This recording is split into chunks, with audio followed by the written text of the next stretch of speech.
Welcome back to Screaming Projector, the podcast about two art forms that have always understood one another, horror and metal. I'm Dave, and we're here to discuss the collision of these two genres, the deep dives, the conversations, the backstories, all of it. You're here, you're back. This is the podcast for everything horror and everything metal and everything in between. Last time on the show, we took a quick holiday detour. Uncle Sam and SOD, an undead flag, a murderous soldier, both asking the same question about jingoism, taken to a cartoonish extreme. A fun one, a palate cleanser. Today we're going back to the main format, and we're going somewhere heavier. Inheritance, curses, and a question of whether you can really escape what came before you. Spoiler alert. This episode discusses a 1973 film. It's been 55 years, so if you haven't seen it, go back and watch it. Come back, we'll still be here. Okay, let's get into today's pairing, without naming any names. It opens with a passage inspired by Gustav Holst, an orchestral suite about the planets, specifically Mars, the bringer of war. Now, if this sounds familiar, we talked about Holst and the bringer of war, Mars and the planets, 1970s in the Midlands of England, but that was the origin stories discussing Black Sabbath. This is different. This one tells the story of a man who watches his mother burn and then kills every single person responsible for her death. The singer's own mother was offended by the opening lyric. The song went on to inspire a generation of metal bands, including the biggest metal band in the world. When they heard it, they immediately knew that this is what heavy music was supposed to be. The other is a low-budget horror film shot in the 70s in Dallas, Texas, by two women who realized that nobody was making horror for women. It almost disappeared entirely. Its score was made on the Moog synthesizer, one of the earliest films to use the instrument. It opens at a gallows, with a witch who doesn't beg, doesn't cry, and doesn't waste her last breath on anything except a curse that will reach 300 years into the future to destroy the bloodline of the man who condemned her. Neither one references the other, but I believe they're asking the same question. What does it mean to inherit someone else's darkness? What happens when the sins of the past come back looking for you, not because of what you did, but because of who you came from? Here's today's pairing. Diamondhead, Am I Evil, 1980. The Mark of the Witch, 1970. Let's find out if I'm right. Diamondhead, the song that built thrash metal. Stourbridge, West Midlands, 1976. Two school friends, Brian Tatler on guitar, Duncan Scott on drums, decide to form a band.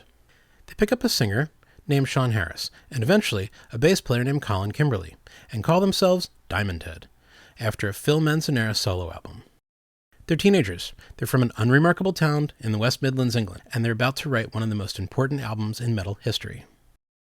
It didn't happen overnight. Tatler has described wanting to write something heavier than Black Sabbath's Symptom of the Universe, which, if you know the song, tells you exactly what kind of ambition we're dealing with here. He came up with the central riff, then the band spent the next 18 months writing a song around it, adding sections, taking them away, recording on a cassette player, in a room, listening back, and adding more. An intro inspired by Holst, a fast section, a slow section, a guitar solo, and an ending. Organic, intuitive, completely unaware of what it was becoming.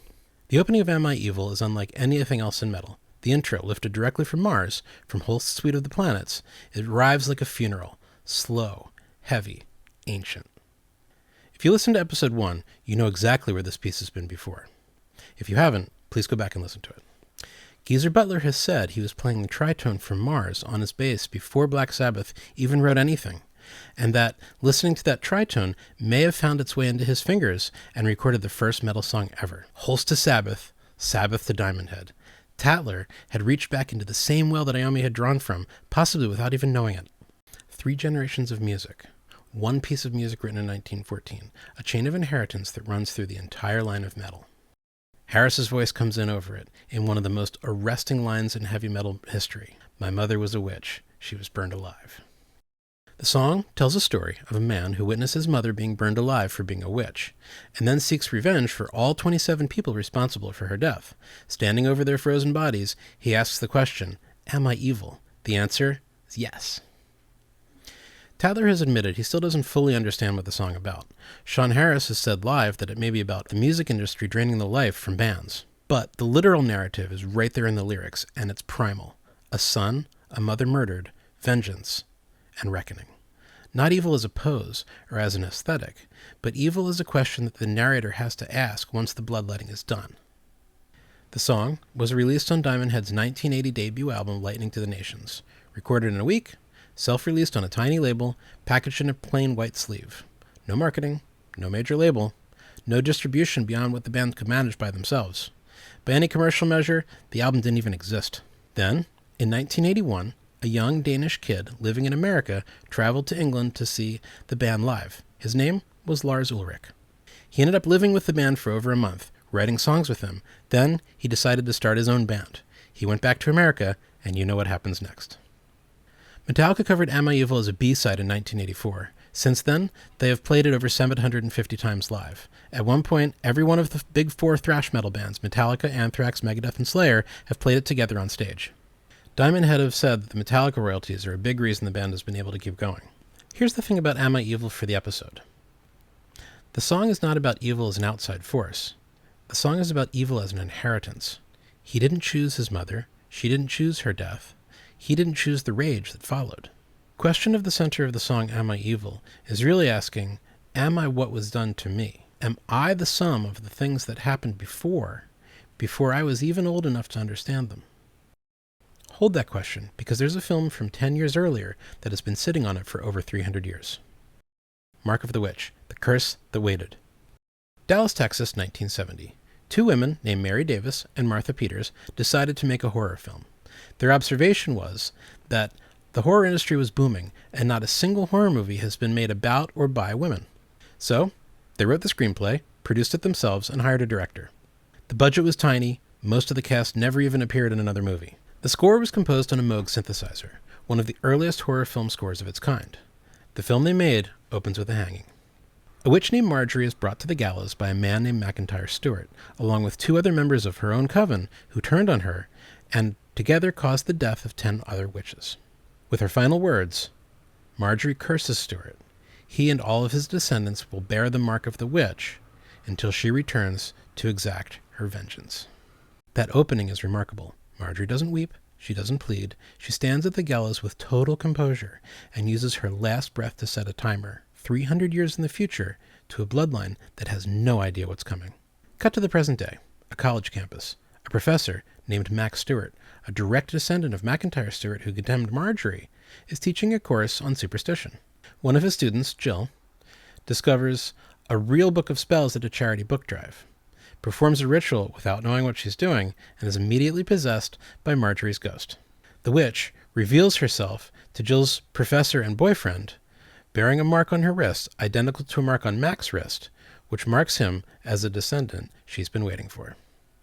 Max Stewart didn't burn any witches. He wasn't even alive in 1648. He's a mild-managed college professor teaching classes about superstition, the very kind that destroyed Marjorie's life. And none of that matters. The curse doesn't care what he did. It only cares about the blood in his veins. The film moves through its low-budget paces, possession, seduction, ritual murder, and ends where it has to end. Max Stewart cannot resist Marjorie's kiss, and is transported back to 17th century England, exactly for the moment of his own execution. The innocent descendant pays the price for his ancestors' crime. The curse resolves exactly what it was designed to do. Now, Mark of the Witch is not a perfect film. It's cheap, it's slow in places, and the tonal shift between Marjorie's terrifying opening and the somewhat wobbly on-campus middle section is jarring. Critics have noted this, and I'm noting it too, because the show is not in the business of overselling things. But here's what the film gets exactly right. The curse, the mechanism, that guilt isn't personal, that it's genealogical. That what your ancestors did can reach across centuries to someone in a classroom in a world that has completely forgotten the original wound. That past doesn't care whether you're personally responsible. It just follows the blood home. And there's one more detail I want you to hold on to, that Moog synthesizer score. Eerie, electronic, ahead of its time. A horror film from 1970, shot on a shoestring budget in Texas, scored on one of the earliest synthesizers in cinema. You can draw a line from that score to Carpenter's Halloween theme 8 years later. And from Carpenter, as we discussed last episode, to the entire atmospheric metal tradition that followed. The synthesizer is the sound of dread that starts earlier than you think. Speaking of Carpenter, stay tuned. We've got a special episode coming up about a man who just closed the loop on 50 years of exactly this. More on that when it drops. The Connection. The Blood Remembers. A metal song from the West Midlands in 1980 and a horror film from Dallas in the 1970s. Here's the line that I'm drawing. Both Am I Evil and Mark of the Witch are about inherited consequence. about darkness that arrives not because of who you are, but because of who came before you. And both ask the same question after all the blood and the burning. Is it fair? In The Mark of the Witch, the answer that the film gives is brutal and clear. Fairness is irrelevant. The curse doesn't negotiate. Max Stewart is a decent man by every indication. He's thoughtful. He tries to help. He attempts to save Jill from the spirit inside her. And at the end, he's pulled back through time anyway. The debt is structural, not personal. It doesn't matter who he is, it matters who his blood was. In Am I Evil, the narrator chooses to inherit the consequences. Nobody told him to go murder all 27 people who were responsible for his mother's death. He made that choice himself. But the question that the song leaves you with, Am I Evil, suggests that he's not entirely sure whether the choice was his to make. Whether that rage that drove him to it was his own, or whether it was something that was always going to happen to him anyway once his mother was burned. Something passed down, something waiting. So here's where the connection between the two films gets really interesting for me. The witch is the origin of the story, not the monster in it. Marjorie of Jourdain was murdered. The narrator's mother in Am I Evil was murdered. The women who burned are the wound that everything else grows from. The horror in both cases is the consequence of the original violence reverberating throughout time. I'll be fully transparent. I have no evidence whether Sean or Brian ever saw the movie The Mark of the Witch. The song came from a riff that Tatler wanted to make heavier than Sabbath. And Harris wrote the lyrics, and he's not even sure what it's about. But I would argue that that's exactly the point. Both works arrived independently at the same idea, that dead have claims on the living, that blood is a form of memory, that somewhere in the past a woman burned and the fire isn't finished yet. Metal has always understood this. The genre is built on the idea that the darkness we carry isn't accidental. It comes from somewhere. It has a shape, and ignoring it doesn't make it go away. Diamondhead, at 18 years old, wrote a song on a cassette player in a room, and the song proved it. Next episode we go somewhere completely different into it. A Connecticut mellow death band, an 11-minute song about sacrifice, and a question about what we're willing to give up for the ones that we love. It's heavier in a different sense. It's heavier in heart, not just the riffs.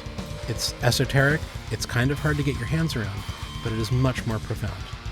Until then, stay heavy, stay haunted, and be careful about what you inherit. Fulci lives. That's a wrap on this one. Thank you for listening to Screaming Projector. New episodes drop regularly. You can follow us on Instagram at Screaming Projector, and you can find everything at screamingprojector.com. I'd like to hear what you have to say. I want to know what your thoughts are.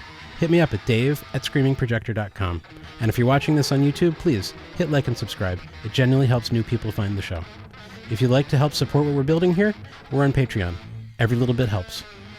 Until the next time, stay heavy, stay scared. Fulci lives. Screaming Projector is a production of Screaming Projector Media.